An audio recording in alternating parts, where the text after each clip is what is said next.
If you can't tell, I'm just really excited to be reviewing this figure right here, the Transformers crossover for Knight Rider.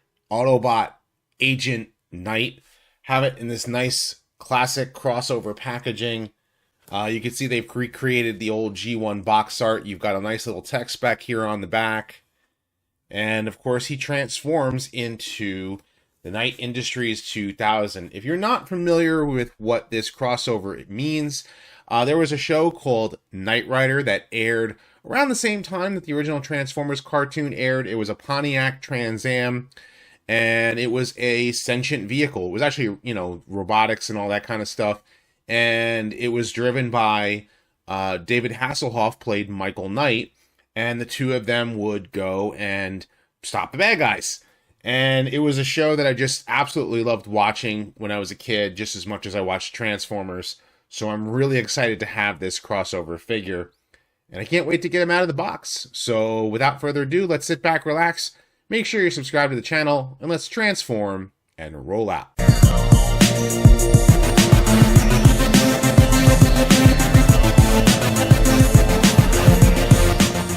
Consider supporting the channel on Patreon, becoming a channel member, or purchase some merch. Links are in the description below. Okay, so here we have Kit, right outside the box, or as you will, Agent Knight, and that fully licensed Pontiac Trans Am, which looks amazing, looks awesome, and you can see all of the detail that he has here. Since he is a fully licensed Pontiac Trans Am, they did put the Pontiac symbol, kind of hard to see, but it's painted onto the hubcaps on the inside with very little bit of red paint. The windows themselves are clear, so you are going to see all the robot kibble on the inside. If that bothers you, obviously there are things that can remedy that. And at the same time, also on the back, there is no license plate. They did paint the tail lights, which is nice, but he doesn't have the license plate that has, it says Knight for California. That would be like what he actually had. That's the actual button for the voice synthesizer, which has an Autobot symbol right here. I did put the batteries in. They don't come with batteries. You actually have to get them. They are like these little button batteries that it tells you like what kind it is on the packaging, and that's where the actual speaker is. And he also has the headlights right there, which are really nice. And also he comes with 3 different accessories. Underneath, you're going to notice he does have visible head syndrome in vehicle mode, which isn't really that big of a deal, but it is a matter of where you want to put the head, because it's easier to get the head out when it's facing this way than it is facing the other way. So you almost have to do it this way.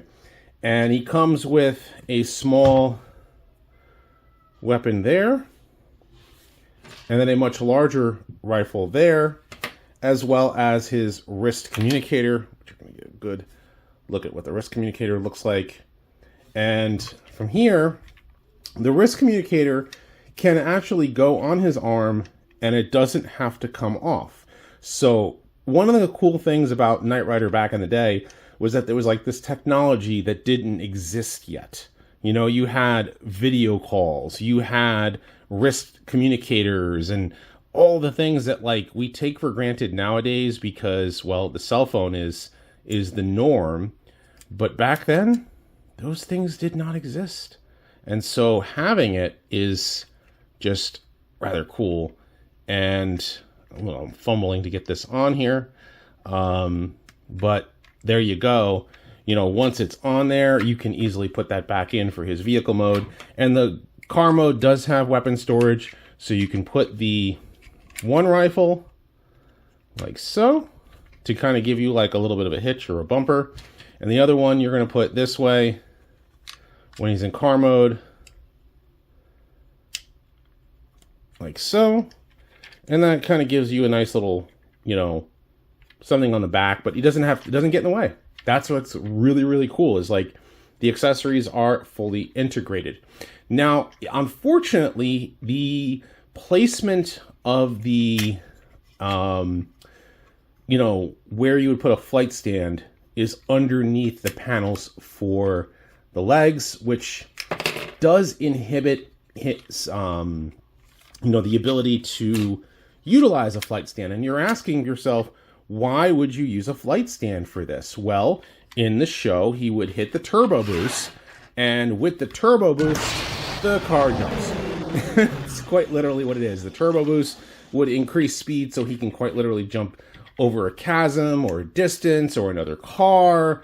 And it was just so cool. So I have my flight stand over there, and unfortunately you can't quite get that in there unless you open up these panels to do that. And so, I had tried to do that before.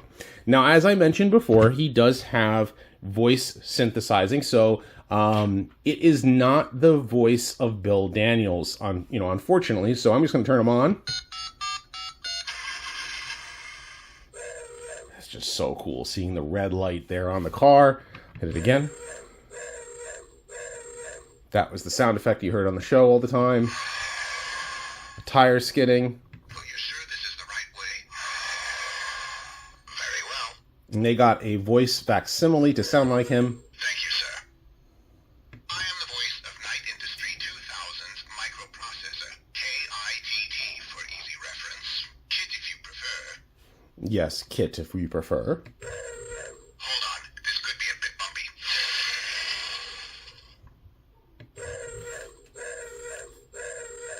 And if you notice, they got the woo sound, but they did not get the turbo boost sound, which was kind of like this, electronic sounding jump that they would use.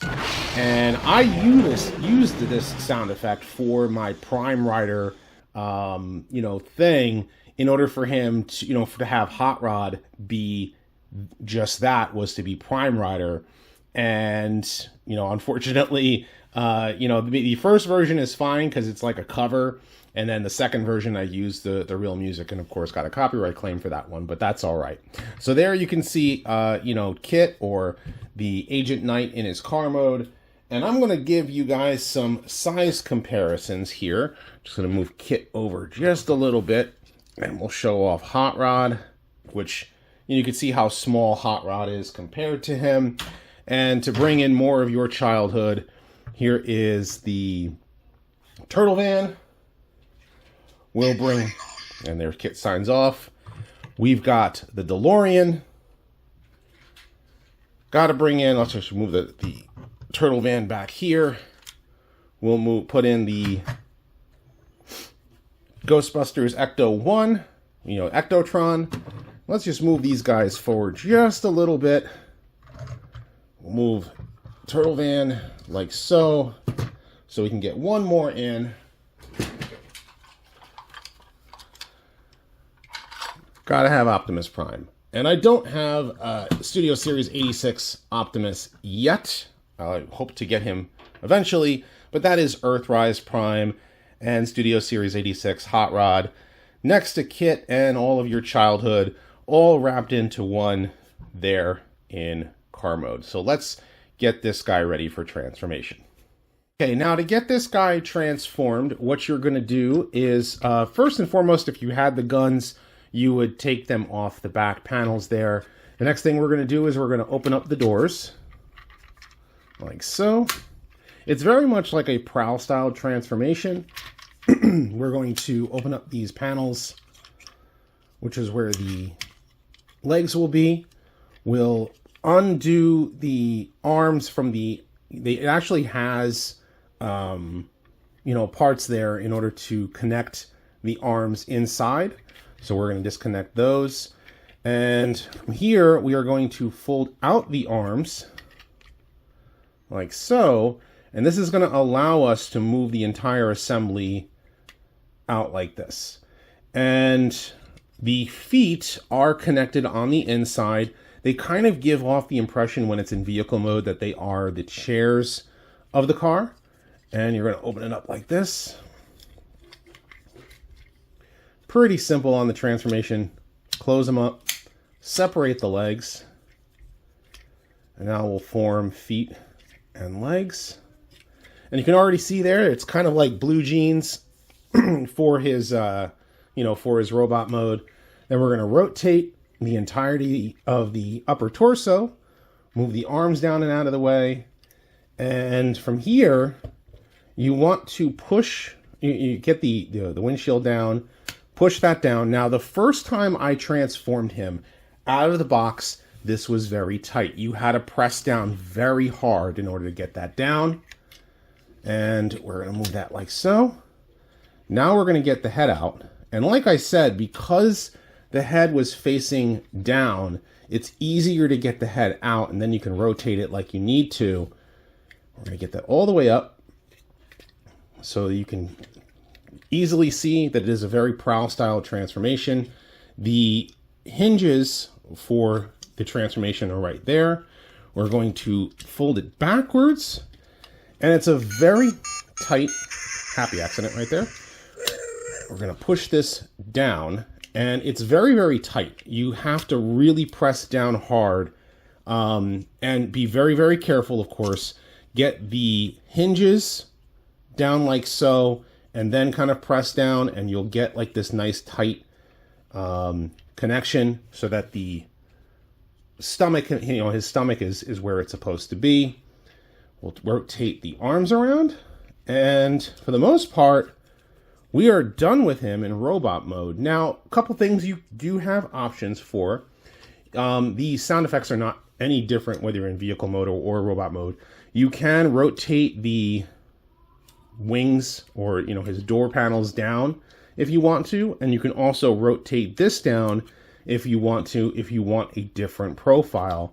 So it gives you options about how you want to display the robot. If you like it more of a plain looking robot like this, you can do that, and then he signs off eventually.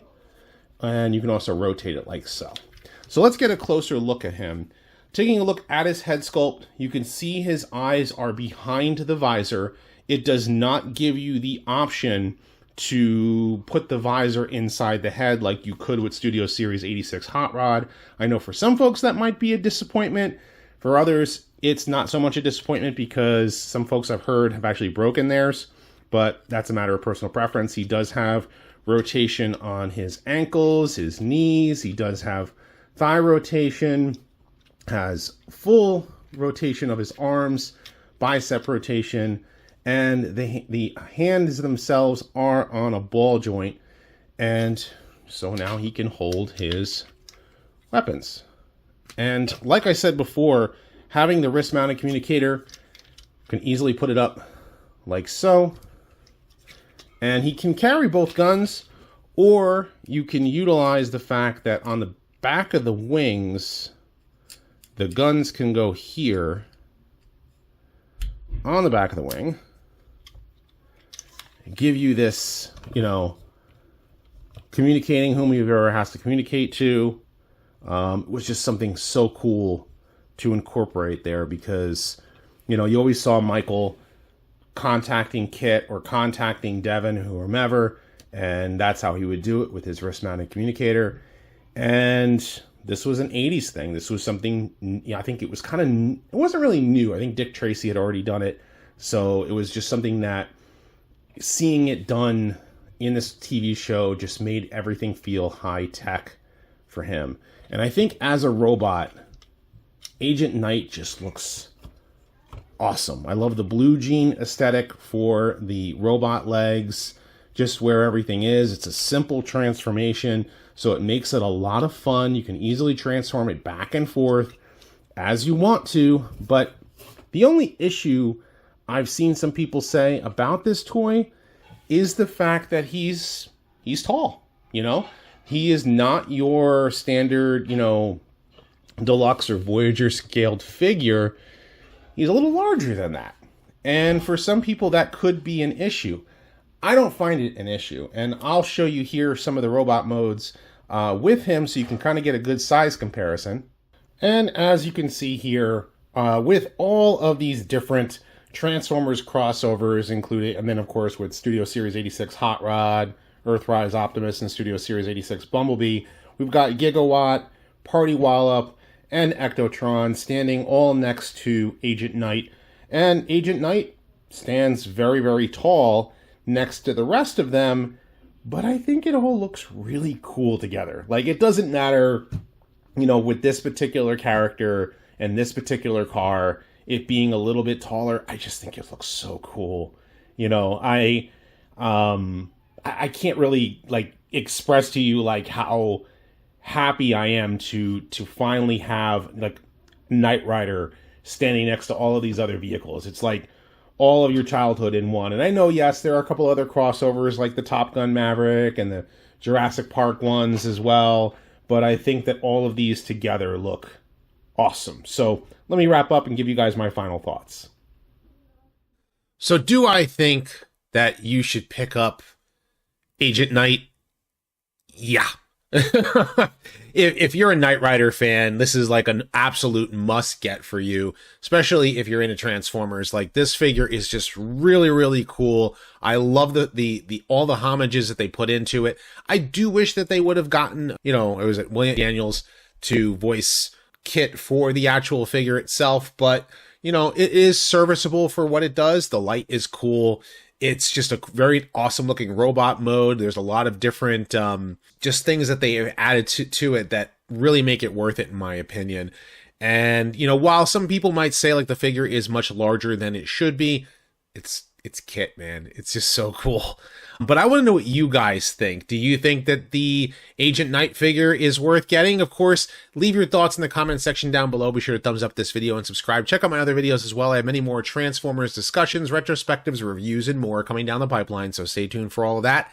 And as always, guys, until next time, till all are one.